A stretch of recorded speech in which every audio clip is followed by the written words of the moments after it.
But this is an interesting fact, too. The average size of a new home, U.S. home, has dropped to 2,404 square feet, the lowest in 20 years. So U.S. homes are shrinking. That's a good thing. You think it is? I do. I really do think it is, because a lot of the homes are too much for the younger generation to be able to. There's no such thing as a starter home anymore.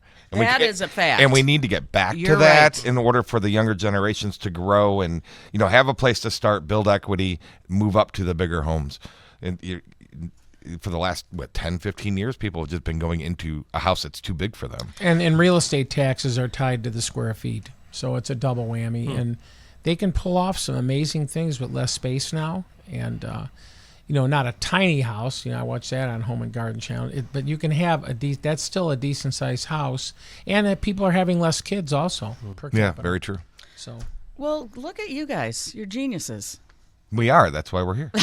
Well, thank God, because I want a bigger house. I wish I had a bigger house. But yes, U.S. homes are shrinking. The average size, as I mentioned, of a new home has dropped to 2,404 square feet, the lowest in 20 years. Over the last decade, the size of a new home has declined 320 square feet, or 12%. Obviously, I could have even done that math.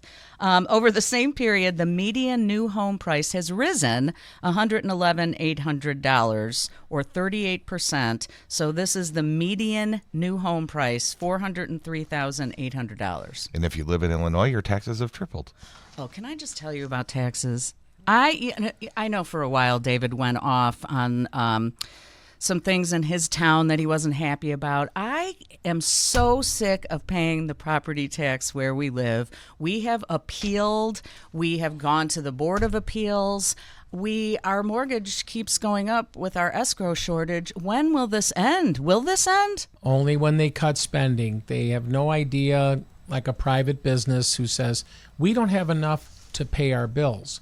And Cook County just keeps jamming through things, and an easy target is homeowners, because you're not going to mess with that. It's 18% interest, by the way, starting the second day after it's due.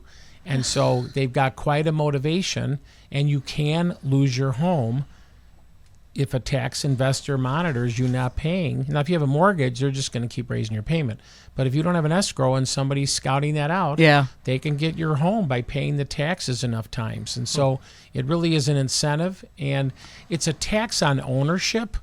And, I'm into capitalism and all that, but it's not like a consumption tax. If you go out to Oak Brook Mall today and blow 3 G's, you're going to be ready to pay some sales tax to DuPage County, Because right? you're ready to do that. You're spending it. You're doing activity. But it's the concept of, because you own something, we're going to tax it. It just made up. I mean, and they didn't always have them, by the way. But some people who've been in their legacy property have paid for their home probably a couple times over from what they paid for the house just in taxes.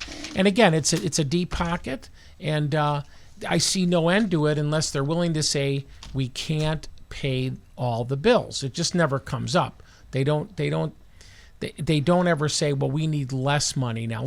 I know that. Yeah, but if they can't pay their bills, how are we supposed to be able to? They can pass them on to you, because you're not going to lose your house over it.